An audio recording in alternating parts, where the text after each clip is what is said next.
Good evening, you're watching India First. I'm Gaurav Sawant. Pakistan's churlish behavior continues. Pakistan Cricket Board Chief, the Asian Cricket Council Chief and Pakistan's Interior Minister Mohsin Naqvi, he refuses to hand over the trophy, the Asia Cup trophy to India. This despite India having won the Asia Cup fair and square. Very churlishly, you'd recall those images when Mohsin Naqvi not only walked away from the podium, but his minions took away the trophy and the medals with him. Breaking news coming in, the BCCI is now all set to file a written complaint with the ICC as Pakistan Minister and ACC Chief Mohsin Naqvi has still not given the trophy to India and is still not in agreement that the trophy has to be handed over to India. This is as bizarre as it gets. Perhaps reason enough for India either to walk out of the Asian Cricket Council or refuse to play with a state sponsor of radical Islamist terror that lost all matches to India. 3 matches. Can you imagine how obnoxious can a team be to lose 3 matches to India? And yet the board chief, instead of looking within on how horribly the team performed, how bad their selection was, he wants to deflect the entire pressure. He wants to deflect the tension to what? To Pakistan not handing over trophy to India. India is now taking on the ACC head-on. There was a meeting that's just concluded. In this meeting, BCCI's Rajiv Shukla hit out at Mohsin Naqvi over the Asia Cup trophy fiasco. Rajiv Shukla demanded why the trophy that rightfully belongs to India now, after winning all their matches in the Asia Cup, undefeated Team India, defeated every other side, not just Pakistan thrice, was still denied the trophy handover. Because India had made it very clear, India will not accept the trophy from the blood-tainted hands of the Pakistani state. There were multiple comments by Mohsin Naqvi that were openly hostile to India. He is Pakistan's Interior Minister. Many call him a stooge of the Pakistani deep state. Many also see he's behaving in this very obnoxious manner because that's the direction that has come in from Pakistan's radical Islamist army chief Asim Munir. Mullah Asim Munir, as many in Pakistan also call him, who is seen as a combination of Muhammad Ali Jinnah, who floated the two-nation theory and said Hindus and Muslims cannot live together. That same theory, that same two-nation theory, Asim Munir peddles forward. He's seen as a combination of Jinnah and Ziaul Haq, as radical and Islamist as Ziaul Haq. And that's the combination that the Pakistan army chief represents. He's leading the country. And that's why their players behave in a certain manner. That's exactly why the country behaves in this manner. So Rajiv Shukla reminded the ACC that the trophy belongs to Team India. It does not belong to Pakistan's Interior Minister. It does not belong to the ACC chief. It does not belong to the Pakistan Cricket Board. So he's no one to sit with the trophy or take it away. That's a gross violation of all rules. Urgent corrective action is needed is what Rajiv Shukla said.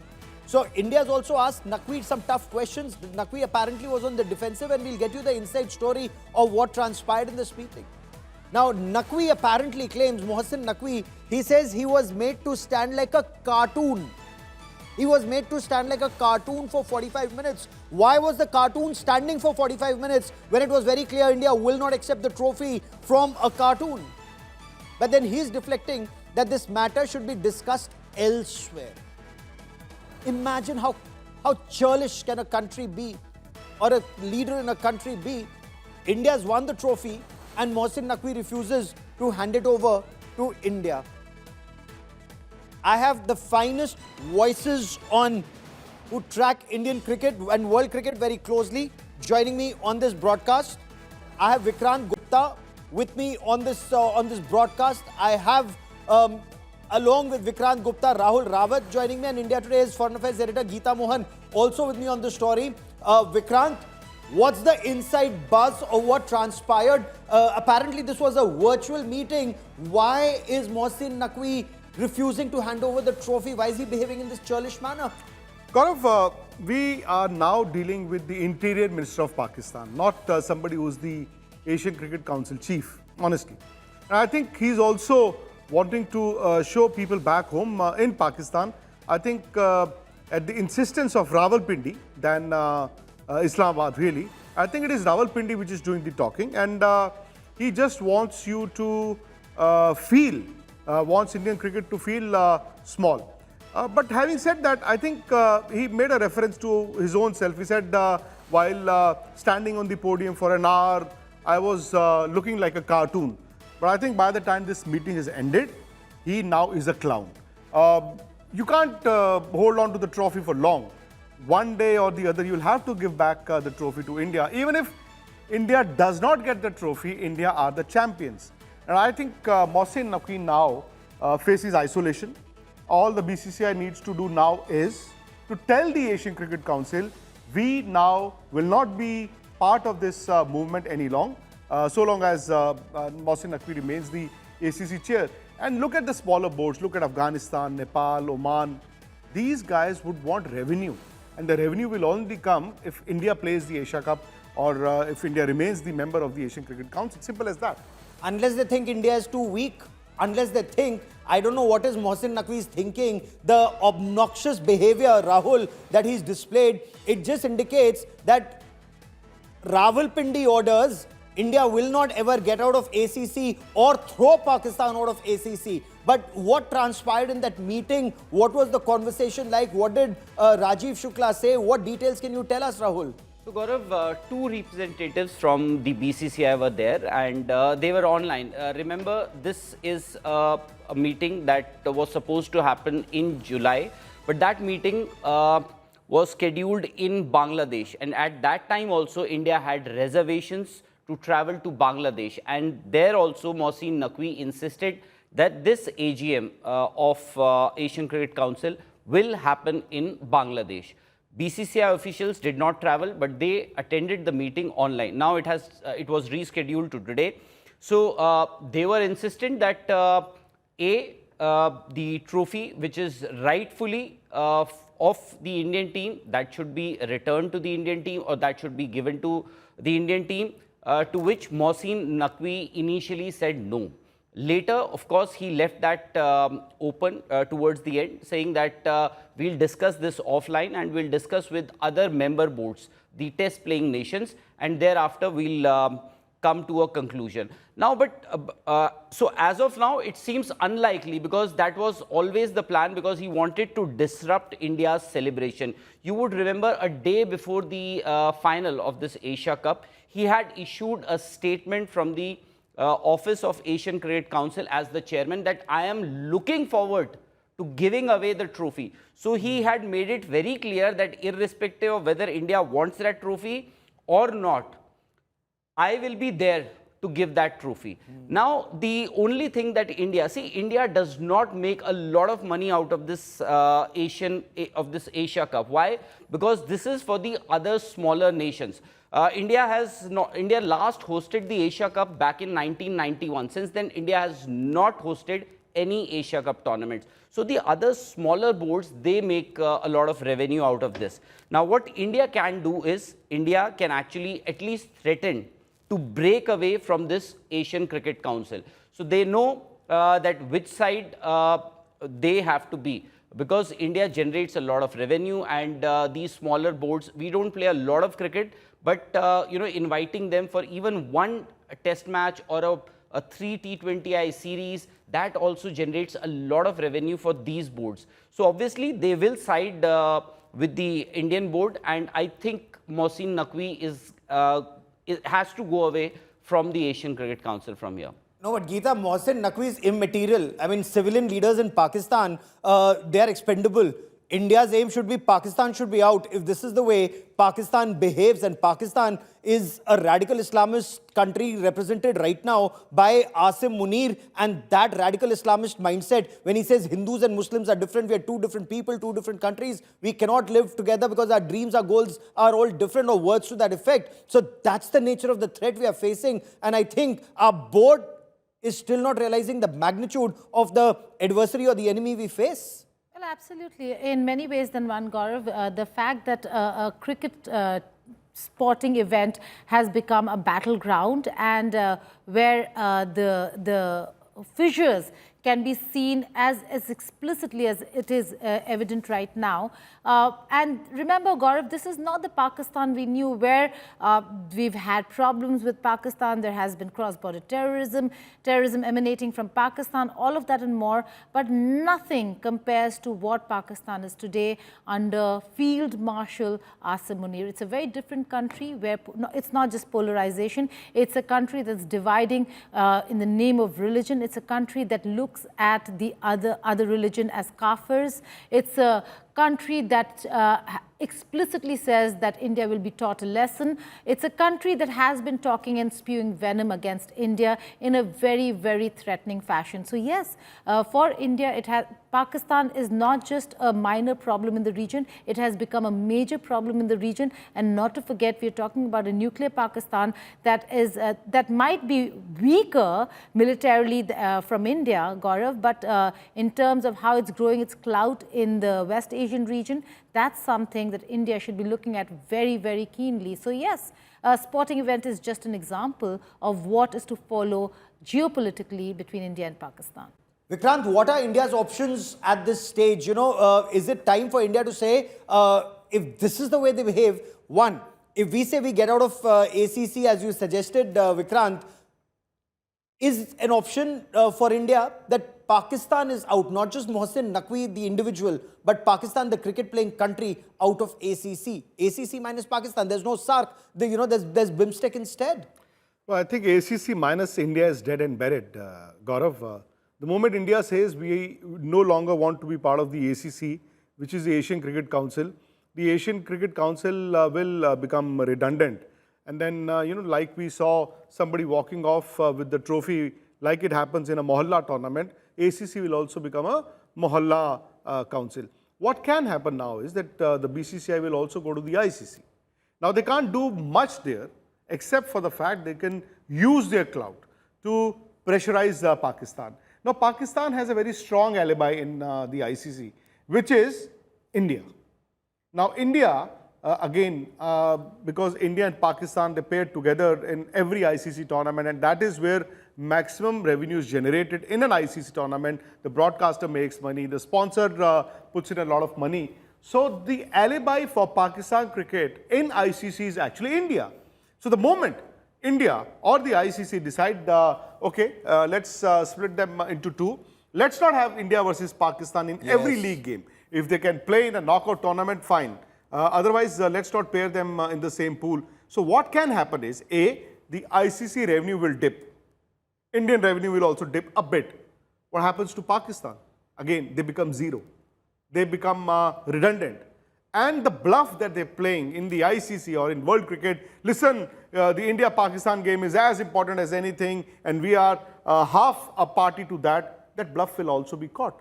So Absolutely. the moment you don't have India-Pakistan in every ICC tournament, it could be India-Australia, it could be India-England, it could be any other team.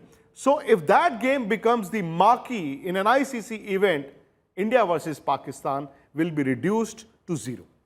That's exactly what should happen, because we can't have Rahul, Pahalgam, where Pakistan sends in their radical Islamist terrorists. They single out Hindus and kill them at point blank range.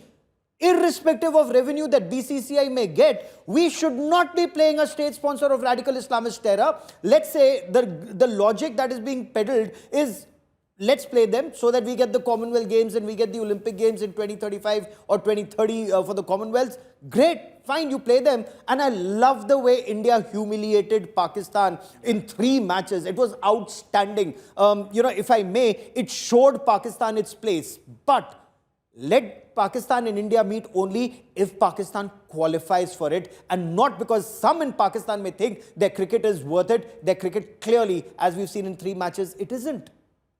True, Gaurav. That's a viewpoint that was shared by the government also, because it was not BCCI's decision. BCCI had just put forth a proposal before the government, and eventually it was for the government to decide. They decided to play Pakistan in fact, what we've been doing for quite a number of years now. They played Pakistan 3 matches. Pakistan were defeated pretty comprehensively in a majority of those matches. But now, see, he is a political figure. Mohsin Naqvi is a political figure in Pakistan.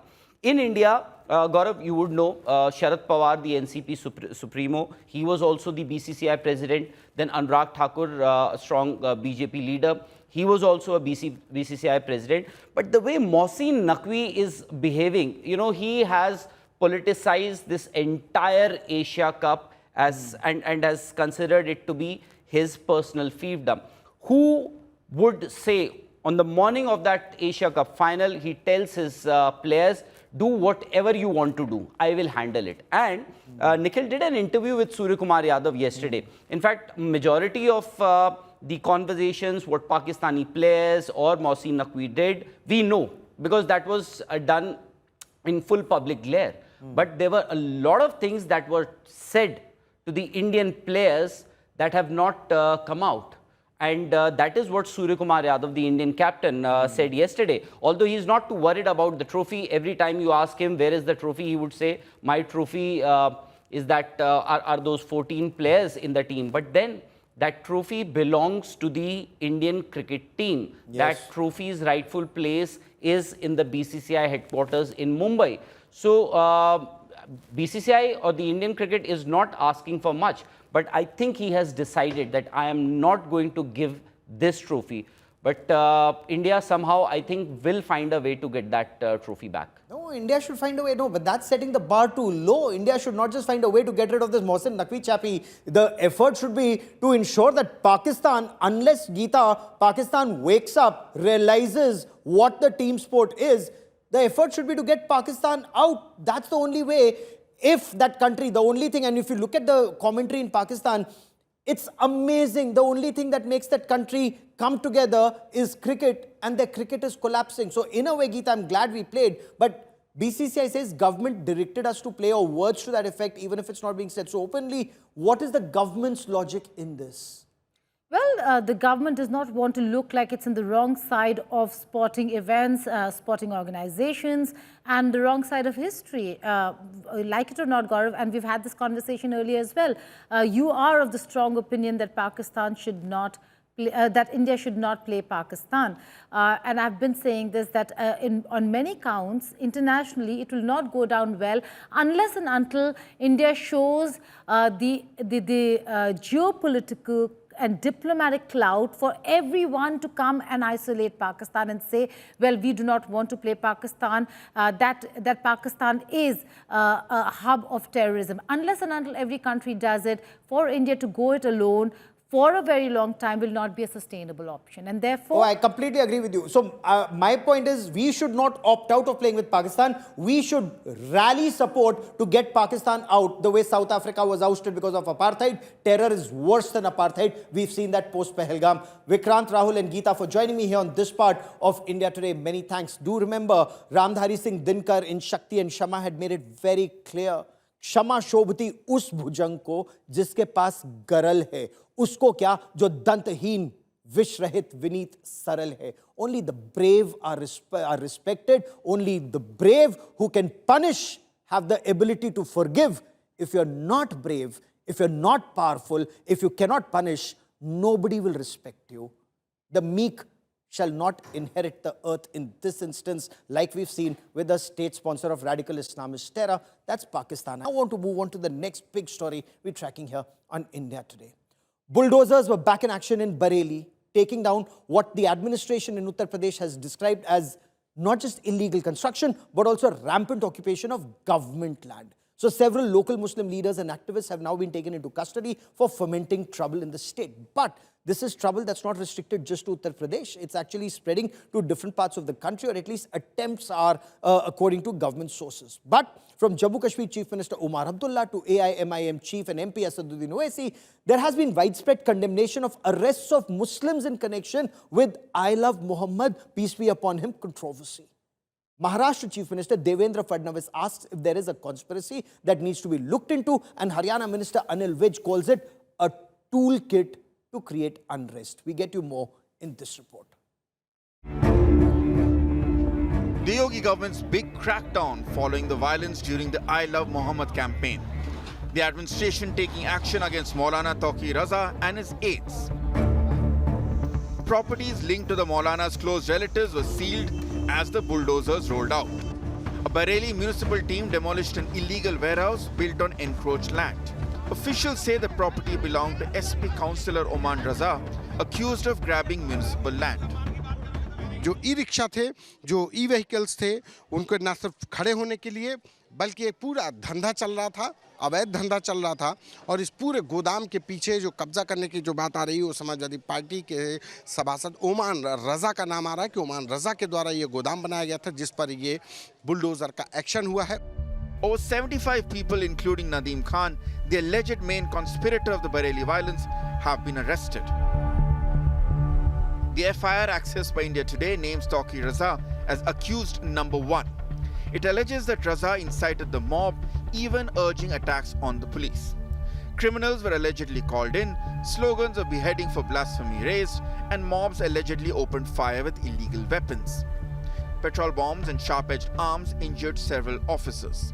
Investigators have called this violence a deliberate conspiracy. A cache of arms was recovered from the spot. Last जो गिरफ्तारी अभी जो latest हुई है उसमें मुठभेड़ के उपरांत गिरफ्तारी हुई है और एक गौकश अभ्यस्त गौकश जो पहले जेल जा चुका है गौकशी में और गैंगस्टर एक्ट के अंतर्गत भी, और इसी प्रकार बाकी भी जितने ऐसे उपद्रवी हैं उन सभी को चिन्हित किया जा रहा है और जल्दी बाकी लोगों को भी गिरफ्तार किया जाएगा. Tensions flared in Bareilly's Kotwali area after more than 2,000 people gathered outside a mosque following Friday prayers, despite authorities denying permission for the planned demonstration. The Yogi government says this bulldozer action is a message. No one accused of incitement or violence will be spared. तो मौलाना भूल गया कि शासन किसका है. वह मानता था धमकी देंगे और हम जबरदस्ती जाम कर देंगे. हमने कहा जाम नहीं होगा, कर्फ्यू भी नहीं लगेगा, लेकिन कर्फ्यू का सबक तुम्हें ऐसा सिखा देंगे कि तुम्हारी आने वाली पीढ़ी दंगा करना भूल जाएगी.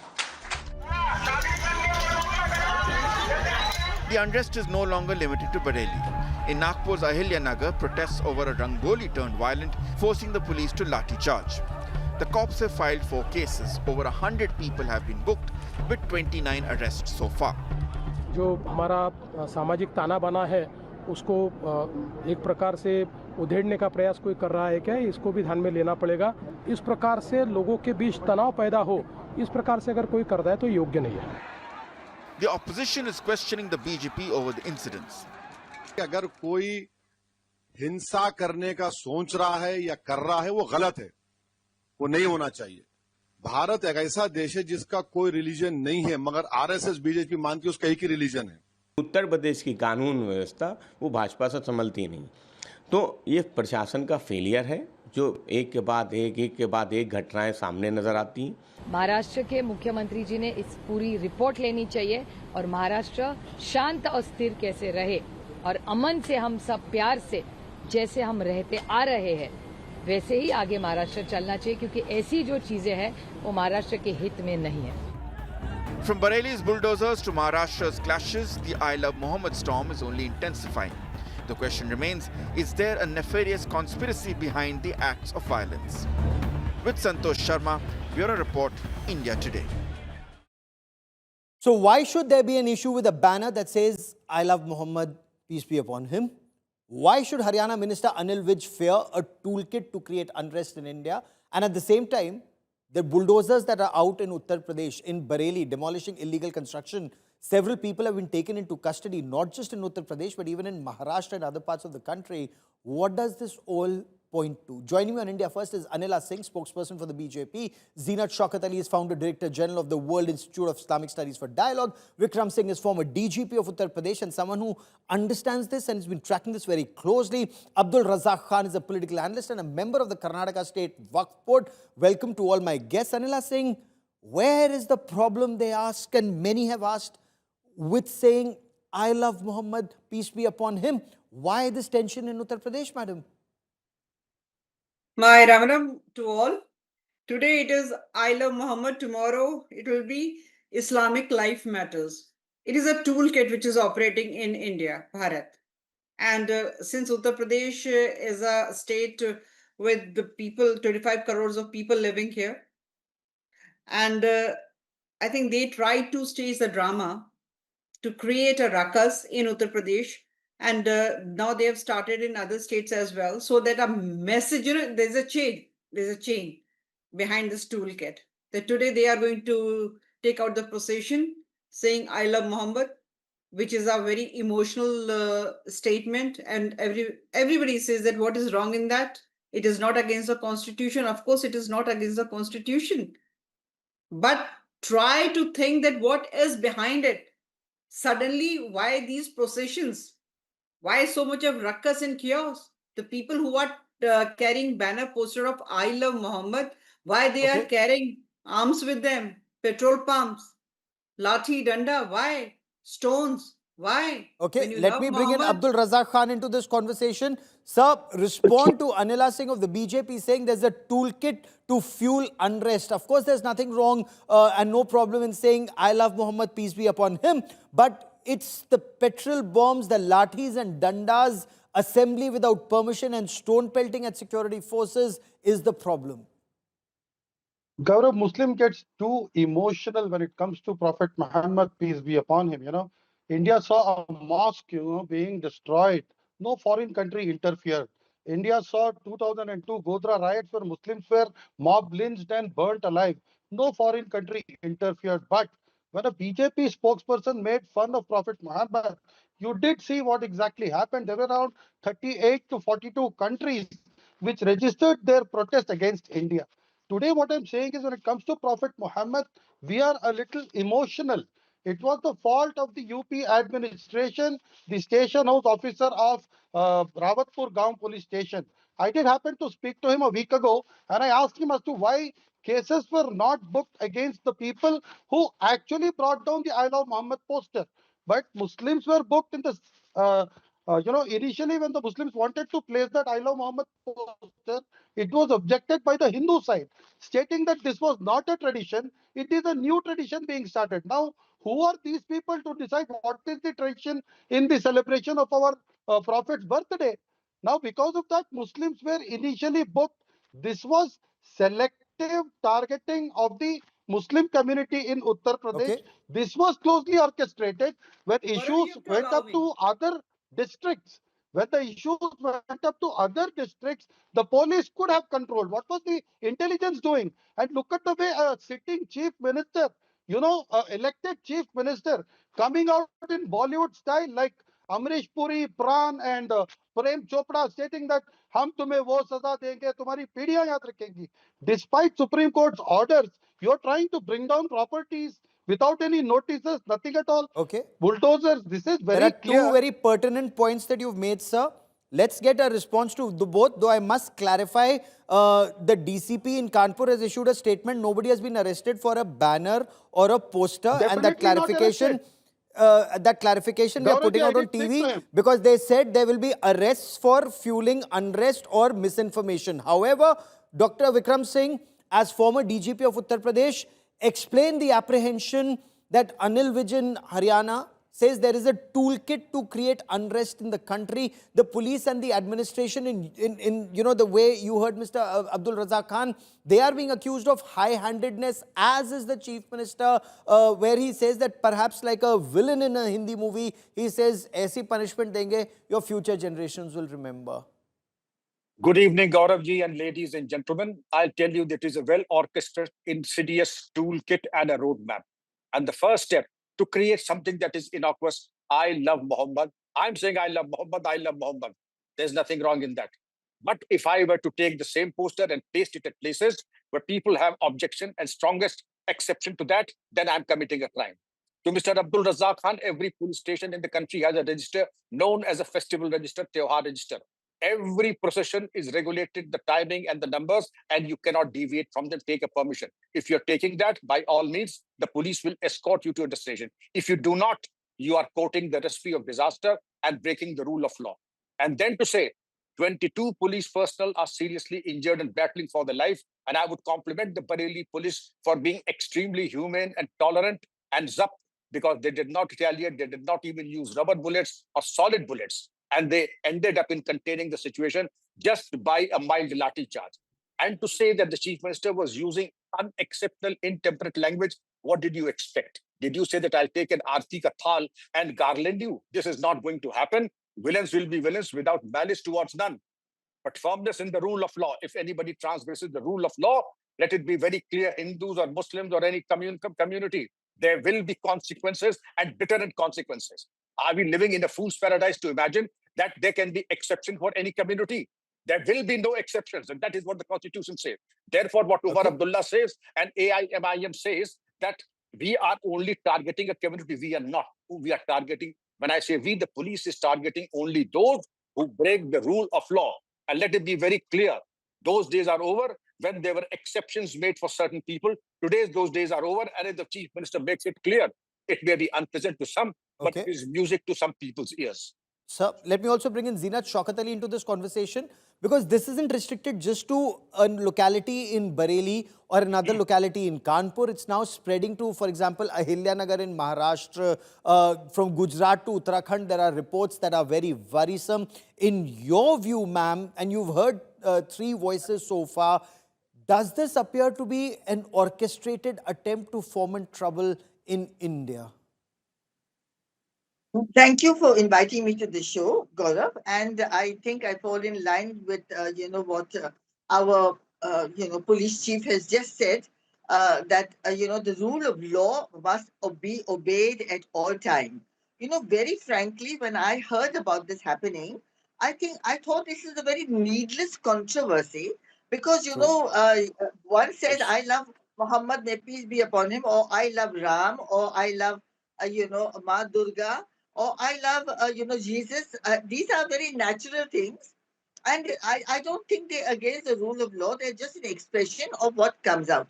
Yes, but provocation and violence and, what you call creating chaos, breaking rules, taking out processions without the police, there is a rule that you have to follow, that when you want a procession, there has to be police permission taken. So if you are taking out a procession, and what I would like to say, to my community is that, yes, I love Muhammad. I'm a Muslim and I also love Muhammad. May peace be upon him, Prophet Muhammad. But he lives in my heart. He lives in my heart. Must I be so vociferous and, try to show it to the world? I don't understand what that would imply. And to sort of to come out in the open and, to invite provocation from other people and a reaction. So I think, you see, that we have to learn to follow what the Prophet Muhammad has said, that when there is any kind of a facade, when there is a chaos, you are the people who must stop it. It is better than your prayers, to create peace. Instead of fomenting it. That's a very pertinent point you make, ma'am. And let me also bring in Anila Singh back in this conversation, because the question that's being raised, madam, is why bulldozer action if there is a protest in favor of Prophet Muhammad, peace be upon him? Activists say there will never be a bulldozer if somebody says, I love Bhagwan Mahadev, for example, or I love Guru Gobind Singh Ji, or Bhagwan Gautam Buddha, or Bhagwan Mahavir in Bharat. There will never be any protest or bulldozer action. Why just if somebody, says, I love Muhammad, PBUH? Gaurav, allow me 15 seconds. Firstly, I want to prove my point. When I said that a toolkit is being operated here, and I heard Mr. Khan. And Mr. Khan, he gave us such a moron comparison. He compared UP Chief Minister with a villain, movie villain. This shows his hatred towards Bhagwa Sanatani. But allow me.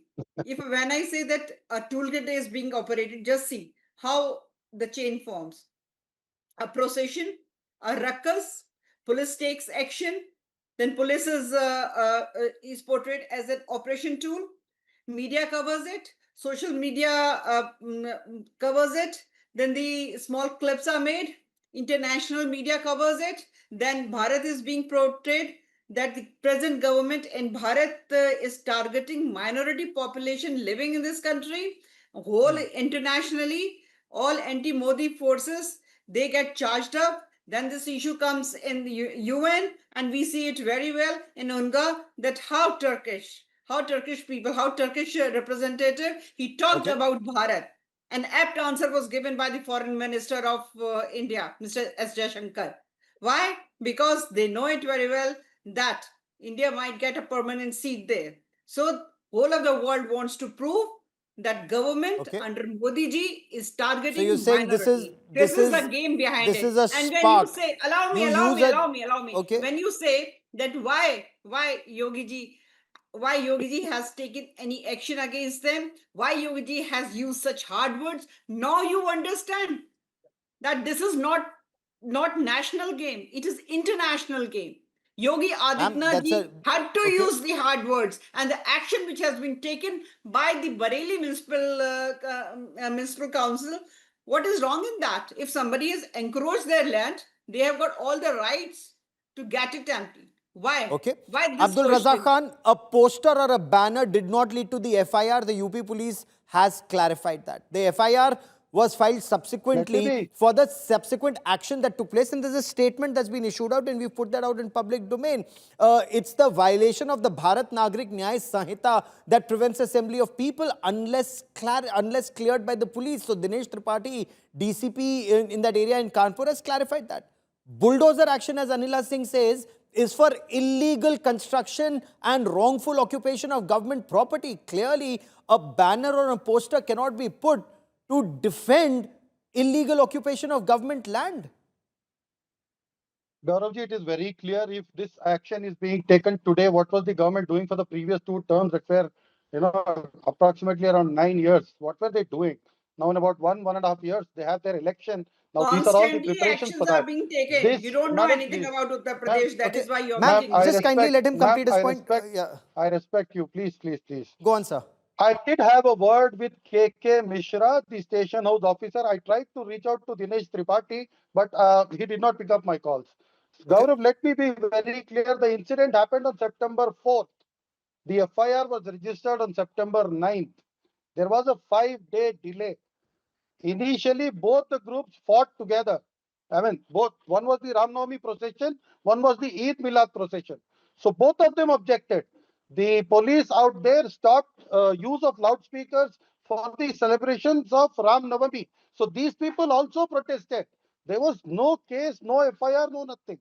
After 5 days, I don't know what prompted the police. Suddenly there was an FIR registered against 9 known people and 15 unknown people. This was totally 24 people. And after that, till date, nobody has been arrested. That has been kept open. That they can arrest them anytime they want. This is done with a sinister plan. There is a plan to target Muslims, consolidate votes during this Navratri by giving out speeches like how Mr. Chief Minister spoke against Muslims. He wants to consolidate his vote bank. I am saying it is not wrong to take out a poster of Prophet Muhammad. Who would object it? Why would any Hindu come out and object if a Muslim says, I love Muhammad? Why did the police book them? They did not tear any posters, but it was the Hindu side which tore down the I love Muhammad poster. Why wasn't there a case on the Hindu side? Why isn't there an FIR But that's on not those Hindus true. who started Anila Singh will respond on facts on the aspect of who the accused in the case are. But Dr. Vikram Singh, from unrest in Uttar Pradesh to Maharashtra to Uttarakhand to apprehension of tension in other parts of the country, is there and in another case, even in sensitive borders, towns and cities, there is trouble. Is there a cause for serious concern? Are efforts being made to destabilize our country? One provocative issue, some issue that will get sentiments up, and then a spark neglected burns the house. This is a cause of serious concern, Gaurav ji. I wish we had more people with sanity and soothing voices like Begum Sahiba, who just mentioned. And indeed, it was something that will go a long way. Words to be absolutely passed to every citizen of the country. Begum Sahiba had what she has said. But to your question, the borders, look at Balrampur, look at Indo-Nepal border, look at Indo-Bangladesh border, look at Indo-Pak border. Everywhere you find the demographic change, and also to play the victim card, play on this toolkit, and also inflame passions. Take whatever opportunity. First, break the law. When the police comes down, then you play the victim card. When you play the victim card, you say this is a one-sided action. It is on a toolkit pattern that is, firstly, I said it was typical of UP. Now I say it is typical of India, and I dare say it is typical of the world now. Wherever there's a problem, you first be aggressive, break the law, and then play the victim card. The world has understood the game that people are playing. It is no longer going to work. And I would compliment again with the deepest sense of gratitude to you, Begum Sahiba. The country needs more daughters and thinkers like you. Zeenat Shaukat Ali, last word to you. When India's neighborhood is burning, often played on the deep state in the West trying to foment trouble in India. We've seen what happened in Bangladesh. We've seen what happened in Nepal.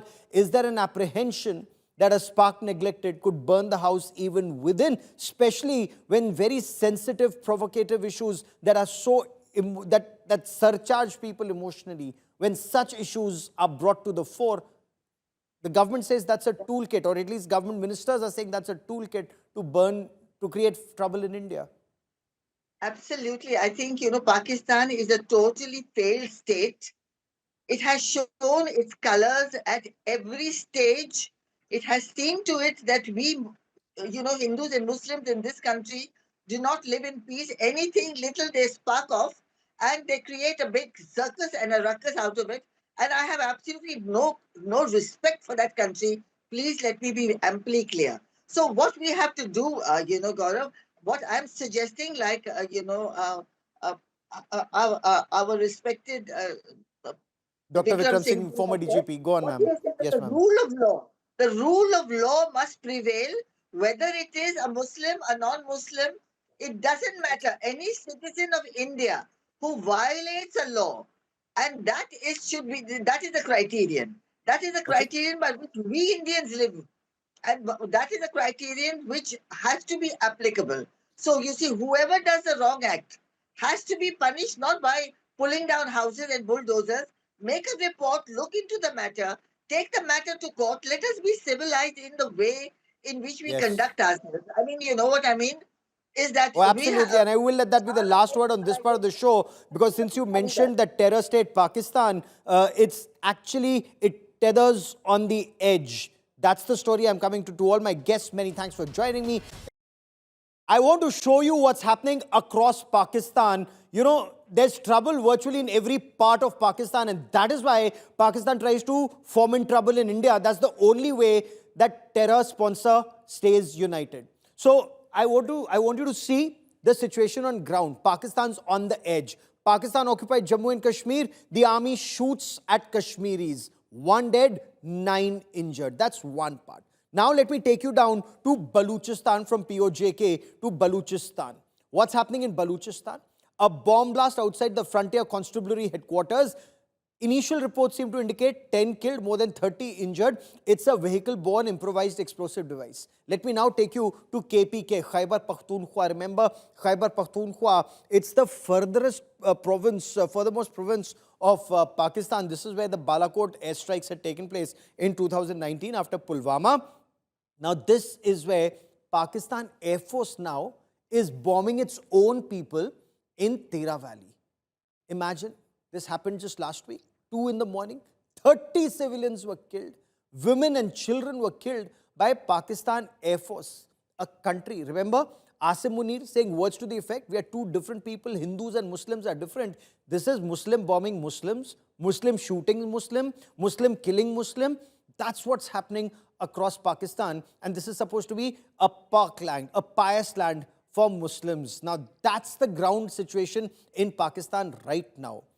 Now, when Afghanistan was taken over by the Taliban, Pakistan had celebrated.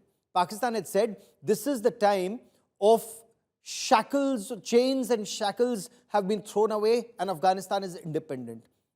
That same Tehreek-e-Taliban Pakistan is killing on an average between 500 and 700 Pakistani soldiers and security forces personnel each year. 2022, 2023, 2024, so far in 2025, which has been amongst the bloodiest years as far as Pakistani security forces are concerned.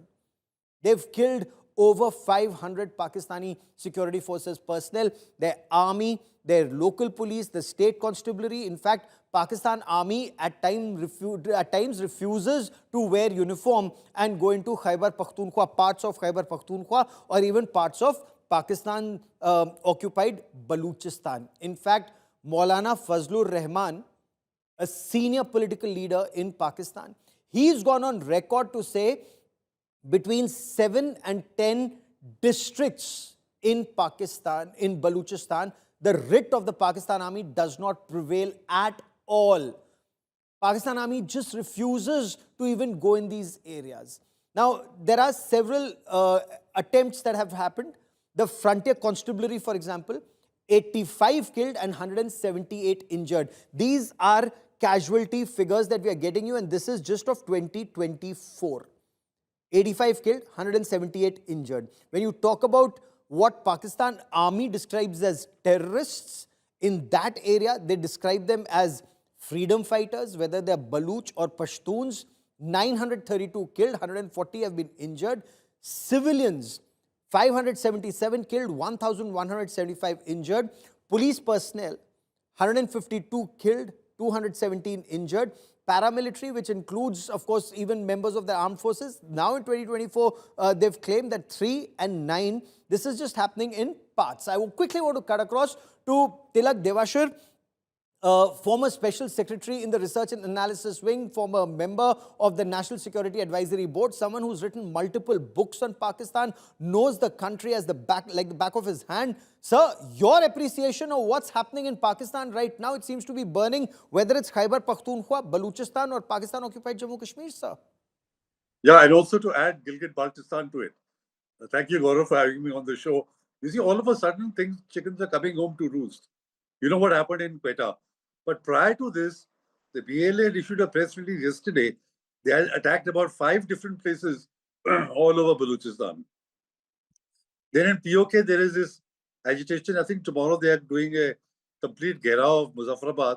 They have blocked the entry points into POK from Pakistan. Gilgit-Baltistan also, there was a 68-day agitation because, you know, based on the principle of no taxation without representation, that they're not represented in Pakistan Assembly, so why should they pay taxes? They've come to some sort of an agreement. I mean, Khyber Pakhtunkhwa, in any case, we remember last week, the Pakistan Army went and bombed civilians and 30 people died in Waziristan. So, you know, there are signs of growing unease and unrest in different parts of Pakistan. And the leadership doesn't seem to be interested. They were sitting in long kind of a vacation or meeting in the US, in New York and in Washington, and they stopped over in London. So there is no sense of urgency that you perceive in Pakistan. So why? Do they think that they will firmly control it? There's no problem. They have a core in Balochistan. They have a core in Khyber Pakhtunkhwa. They have forces in Pakistan's Punjab province. They have, FCNA northern areas in Gilgit-Baltistan. So they have the country completely in control, or they know that beyond their garrisons, their rule does not prevail. It's like the court of the later Mughals. They may be called Shahenshah Shah Alam, Az Dilli Tapalam. Yeah. But here I think is also one additional factor, which is that so long as there is no problem in Punjab,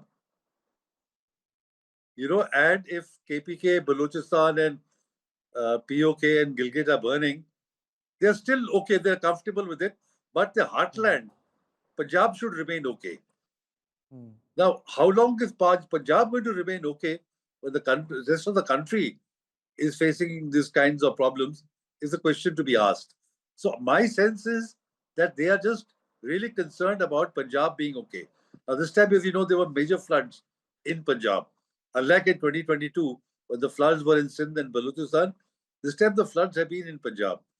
And right now the water is coming down, and that's when the problems start, in terms of disease, in terms of food, in terms of assessing the damage to the crops. So let's see how they tackle the residual problems of the floods in Punjab, because it is going to lead to dissatisfaction. And how strong the dissatisfaction is will really determine what the action the government takes. But in the But sir, peripheries... each time Pakistan is in trouble internally, each time it's breaking apart, it carries out a terror attack in India, and that seems to unite everyone in Pakistan. They may be dying of hunger, they may be killing their brother for a sack of flour, but the moment there's a terror attack in India, they become blood brothers again, whether it's, people in different parts of Pakistan, minus, of course, Balochistan and perhaps to an extent Pashtuns now. Is that also your reading, that if they're in trouble, there'll be more trouble in India? Yeah, absolutely. This is the templates that the army has learnt over the decades, that shoot your way out of trouble. You create a problem in India, and especially now, when they are sure that India will react.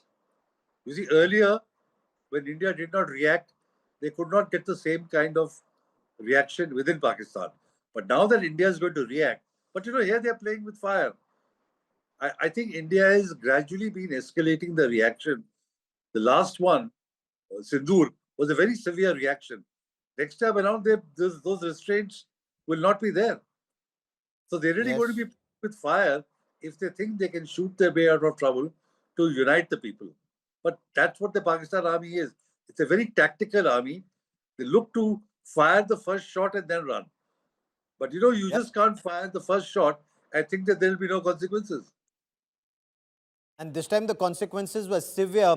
And, for the challenged Pakistanis who only make signs in cricket matches, what they do not realize is between the 7th of May and the 10th of May, the scoreboard, and Tilak Deveshwar ji, this scoreboard on the 10th of May is the most interesting, where Pakistan had lost 9 terror bases, including Murid Ke and Bahawalpur. Pakistan's Punjab province targeted 11 airfields, 6 radar stations, and multiple fighter jets and airborne early warning command and control systems, their aircraft both in the air and on ground. And perhaps in the days ahead, we'll have another longer conversation on this. For joining me here on this India First special broadcast, many thanks. That is all I have for you on this show today.